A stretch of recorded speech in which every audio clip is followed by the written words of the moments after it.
Hello guys, nandito na naman tayo para magluto ng chop suey. Yan, kailangan triangulo ang chop suey or kwadrados, ya. Ayan. Pagluto tayo ng chop suey, unahin natin ang unahin natin yung kawali. Gas pala, gas. Kawali mo na. Gas. Tapos ano ng gas. Ayan. Hindi pa nasindihan. Nabagal lang ang aming kusinero at nakasindi na pala, sorry. Ayan, sunod yung lard, yung pang-bikiri, lard guys, lard. Hindi lard sa, lard. Yung pang-bikiri ba? Ayan ang panggisa natin para yummy at masarap, yummy na masarap pa mga guys. Ayan, ang tagal nung ayan, inuuna natin ng sibuyas. Igigisa natin hanggat ma-brown mga guys. Pag na-brown na ang sibuyas ay okay na, pwede na ilubog ang gulay. Okay?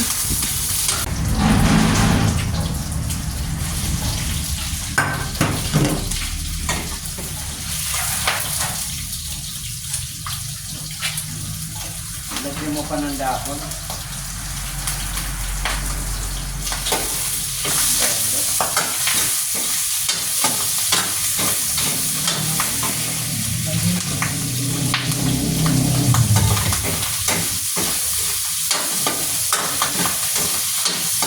Akin na yung gulay niya.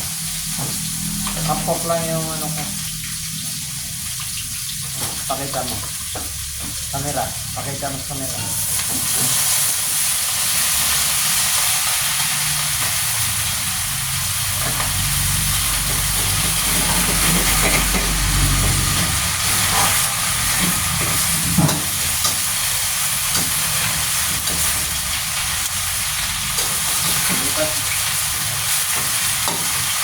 Kawalin. Ayun na kawalin na. Hindi gasya. Hindi yan. Maapaw. Hindi na may sabon ha. Baka may sabon. Sabon yan.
Nilagay na ang gulay, yung maapaw pala, hindi ko mapatambling-tambling tuloy dahil punong-puno mga guys. Punong-puno ang kawali, kaya ililipat natin ito sa ibang kawali para naman sa gayon tamang mahalo ng mabuti ang chop suey natin. Ito yung chop na may soy. Okay? Thank you. Ayan, gamitan natin ng 2 sandok para maganda ang pagka-mix ng gulay para pantay ang pagkaluto ng ating gulay. Ayan na. Ang lapit na yan. Pagkatapos niyan, may timpla na kasi yan. Lagyan, may kompleto na yan. Cornstarch na lang ang kulang. Lagyan natin ng shrimp broth. Sabaw ba ng hipon? Hindi English shrimp broth. Tapos, lagyan natin ng soup stock yan kasi kulang pa ng kailangan susi ang chop suey natin. Okay,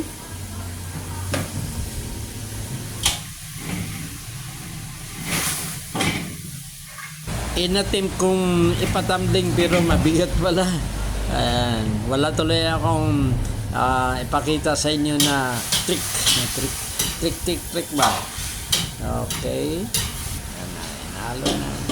tinakpan nito as after few minutes, mga 2 minutes, luto na ang gulay. Ang ilalagay na lang, ayan.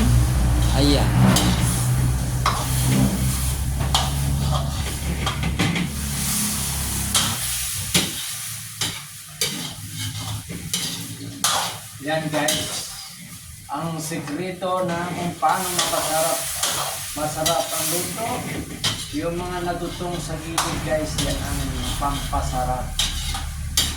Yan, yung mga nasa gilid guys, kaya pag maganda yung pag nalutong na yung mga gilid, lagyan mo ng sabaw para lumambot at halo mo dito. Yan ang pampasarap. Sekreto ng pampasarap.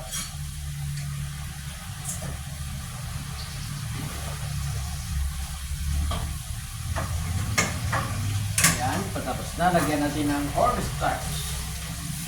Yan na. Tikman nyo. Thank you for watching.